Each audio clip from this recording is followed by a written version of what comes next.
উগ্রবাদে জড়িত থাকার অভিযোগে মালয়েশিয়ায় ৩৬ বাংলাদেশি গ্রেপ্তার।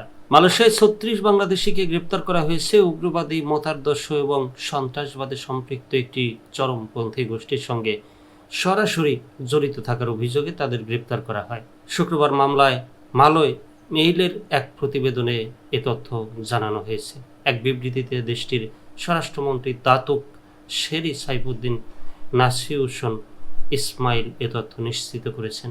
স্বরাষ্ট্রমন্ত্রী জানান, গত ২৪ এপ্রিল থেকে অভিযান শুরু হয়েছে। এ সময় ৩টি ধাপে সেলেঙ্গর ও জোহর রাজ্যে অভিযান চালানো হয়। তিনি জানান, গ্রেপ্তারের মধ্যে ৫ জনের বিরুদ্ধে সন্ত্রাসবাদ সংক্রান্ত অবরোধে মামলা দায়ের করা হয়েছে। তাদের বিরুদ্ধে শাহ আলম ও জোহর বাহারু সেশন কোর্টে মামলা চলছে।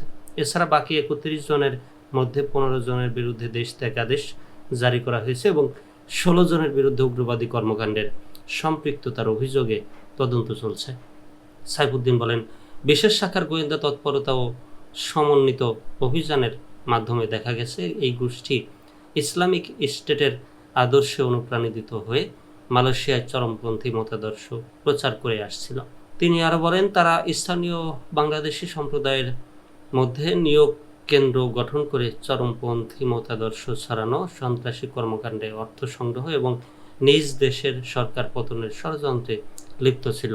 মন্ত্রী হুঁশিয়ারি উচ্চারণ করে বলেন, মালয়েশিয়া কখনোই কোনো বিদেশি উগ্রবাদী সংগঠনের নিরাপদ আশ্রয়স্থল হতে দেবে না। দেশের নিরাপত্তা, শান্তি ও সার্বভৌমত্ব রক্ষায় সরকার সর্বোচ্চ সতর্ক অবস্থানে রয়েছে। তিনি আরও বলেন, এই অভিযানের সাফল্য মালয়েশিয়ার পুলিশ ও নিরাপত্তা বাহিনীর পেশাদারিত্ব সক্ষমতার প্রমাণ দেয়।